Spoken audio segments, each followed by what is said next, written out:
وہ شخص جس نے برسوں تک اسرائیل کو اپنا سب سے بڑا دشمن قرار دیا، کیا وہی خفیہ طور پر موساد کے رابطے میں تھا؟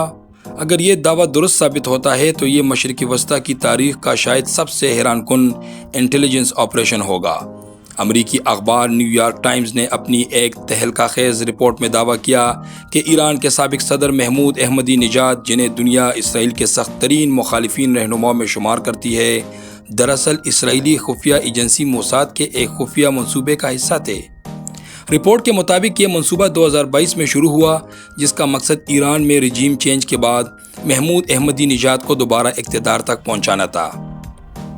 سب سے حیران کن دعویٰ یہ ہے کہ موساد کے سربراہ ڈیوڈ برنیا خود اس پورے آپریشن کی نگرانی کر رہے تھے۔ رپورٹ کے مطابق 2024 میں ہنگری کے دارالحکومت میں موسمیاتی تبدیلی کی ایک کانفرنس کے دوران احمدی نژاد اور موساد چیف کے درمیان خفیہ ملاقات ہوئی۔ یہاں تک دعویٰ کیا گیا کہ ان کے سفر اور رہائش کے اخراجات بھی اسرائیل نے برداشت کیے، جبکہ مختلف ممالک میں اسرائیلی اہلکار ان سے مسلسل رابطے میں رہے۔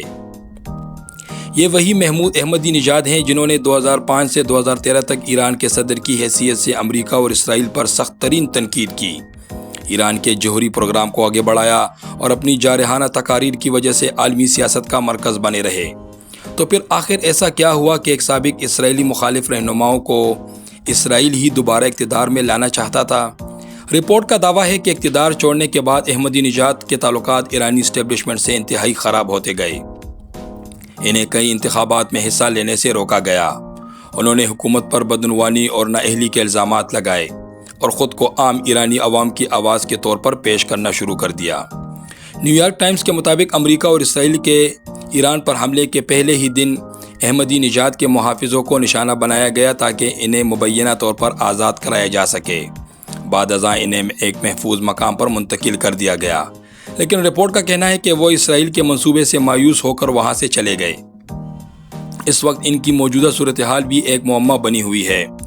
رپورٹ کے مطابق انہیں آخری مرتبہ سابق سپریم لیڈر علی خامنائی کے جنازے میں سخت ترین سیکیورٹی حصار میں دیکھا گیا، جبکہ بعض ذرائع کا دعویٰ ہے کہ وہ ایرانی پاسداران انقلاب کی تحویل میں ہیں۔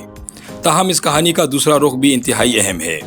محمود احمدی نژاد کے دفتر نے ان تمام دعووں کو مکمل طور پر مسترد کرتے ہوئے انہیں جھوٹ، بے بنیاد اور من گڑت قرار دے دیا۔ دوسری جانب اسرائیلی حکومت اور موساد نے بھی اس معاملے پر کوئی باضابطہ تبصرہ نہیں کیا، لہٰذا اس وقت اس الزامات کی ازانہ تصدیق موجود نہیں اور انہیں ثابت شدہ تحقیقات کی بجائے نیو یارک ٹائمز کی رپورٹ میں کیے گئے دعووں کے طور پر ہی دیکھا جانا چاہیے۔ اب سوال یہ ہے کہ کیا واقعی تاریخ کا سب سے بڑا خفیہ انٹیلیجنس آپریشن تھا، یا پھر یہ صرف ایک ایسی کہانی ہے جس کی حقیقت ابھی دنیا کے سامنے آنا باقی ہے؟ اپنی رائے کمنٹ میں ضرور بتائیے، اور ایسے ہی عالمی سیاست سے متعلق اہم تجزیوں کے لیے ہمارے چینل کو سبسکرائب کرنا نہ بھولیے۔